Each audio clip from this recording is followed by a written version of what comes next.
സ്നേഹ തങ്ങവരെ, ഞാൻ നിങ്ങളെ പരിചയപ്പെടുത്താൻ പോകുന്ന വിശുദ്ധ അന്തോണീസ് പുണ്യവാളനാണ്.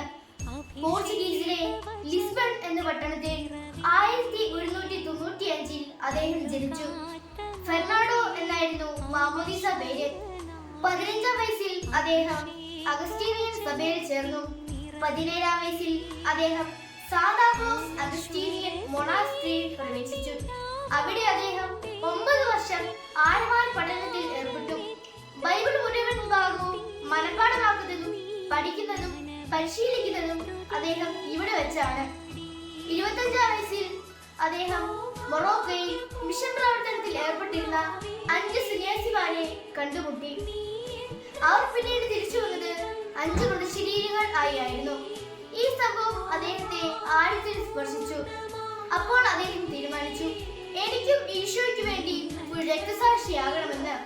ആ സമയത്ത് തന്നെ അദ്ദേഹം ഫ്രാൻസിസ്കൻ മഠത്തിൽ ചെന്ന് മരുഭൂമിയിലെ വിശുദ്ധ അന്തോണീസിന്റെ പേര് സ്വീകരിച്ചു.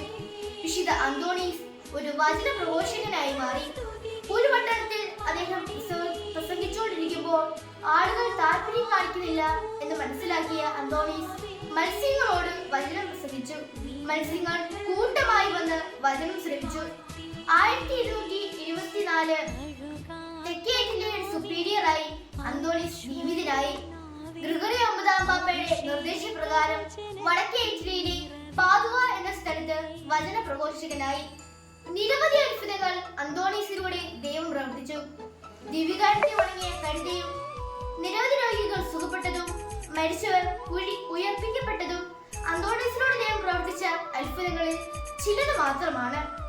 ആർച്ചിലയിൽ രോഗബാധിതനായ അദ്ദേഹം അവിടെ വെച്ച് അന്ത്യഭൂതം സ്വീകരിച്ച് 36-ാം വയസ്സിൽ മരിച്ച് 1 വർഷം കഴിയുന്നതിന് മുമ്പേ തന്നെ ഗ്രിഗറി 9-ാം പാപ്പ അദ്ദേഹത്തെ വിശുദ്ധനായി പ്രഖ്യാപിച്ചു. 1994 പിയൂസ് 12-ാം പാപ്പ അദ്ദേഹത്തെ വേദപാരകനായി പ്രഖ്യാപിച്ചു. വചനം പ്രസംഗിച്ച വിശുദ്ധ അന്തോണീസിന്റെ നാവ് ഇന്നും അരുകാതെ സൂക്ഷിക്കപ്പെട്ടിരിക്കുന്നു. വിശുദ്ധ അന്തോണീസിന്റെ മാനസ്ഥം വഴി ഉണ്ണീശോ നിങ്ങളെ സഹായിക്കട്ടെ. ഈശോയ്ക്ക് സ്തുതി.